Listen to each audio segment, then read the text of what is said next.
Сәлеметсіздер ме? Мен Амангелді мектеп бөбекжай балабақша кешенінің 10 сынып оқушысы Харбекова Гүлсезімін. Менің бизнес жобамның тақырыбы агроэнерджи ауыл шаруашылық қалдықтарын өңдеп пайда табу.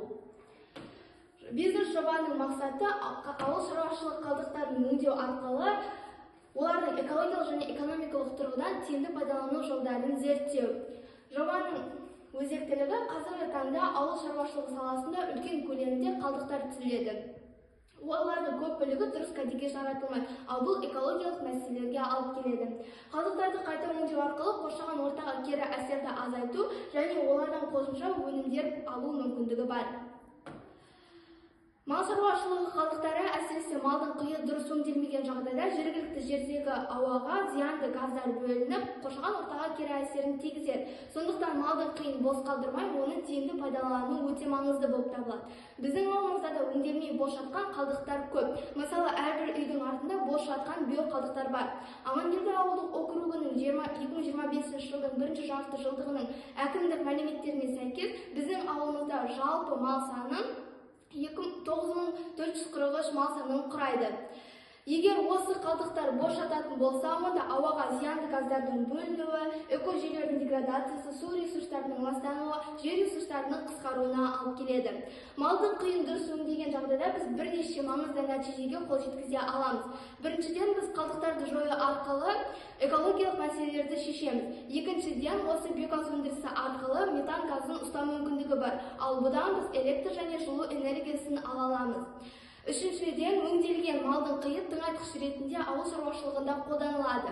Ақырында өңделген мал шаруашылығы қалдықтарын сату арқылы ауыл шаруашылығы өндірушілері қосымша пайда таба алады. Нәтижесінде осы үдеріс арқылы біз биогаз өндіріп, оны баламалы энергия көзі ретінде пайдалана аламыз. Биогаз бұл құрамында шамамен 60% метан және 40% басқа қоспалар негізінен көмірқышқыл газы бар газ болып табылады. Менің жобамның негізінде шағын ауылға бір автономды станция салуды ұсынамын. Биогазды өндіруде бірнеше процестер жүзеге асырылады. Ең алдымен қалдықтарды бір ортаға жинайды, кейін оны оттексіз ортада ыдыратады, яғни анаэробты ыдырау процесі жүзеге асырылады. Кейін одан газдар бөлініп, газдарды жинап, энергия өндіруге қолдансақ, ал қалған бөлігін осы тыңайтқыш ретінде қолданылады. Сонымен қатар, осы биогаз өндірісінен қалған қатты қалдықтарды органикалық тыңайтқыш ала аламыз. Шағын биогаз станциясын салу үшін шамамен 5-10 миллион теңге қажет болады. Мемлекеттік гранттар шағын және орта бизнеске 5-20 миллион теңге аралығында беріледі. Сондықтан 5-7 миллион теңге көлемдегі грантқа өтінім беру тиімді шешім болып табылады. Агроэнерджи жобасының мақсатты аудиториясы ауыл шаруашылығы кәсіпкерлері, шаруа қожалықтары, егіншілікпен айналысатын фермерлер және ауыл тұрғындары. Әртүрлі мал түрі әртүрлі мөлшерде биогаз шығарады, сондықтан оларды стандарттырған бірлікке айналдырғанда жалпы малдың саны 2553 бірлікті құрады. Әрбір мал басына 8,7 метр куб биогаз алынатын болса, күніне 22 метр куб биогаз алынады. 1 метр куб биогаздан 2 киловатт-сағат электр энергиясы алынатын болса, күніне 44 мың, ал айына 1,3 миллион энергия метр куб алынады. Айлық табыс 5,3 миллион теңгені құрайды.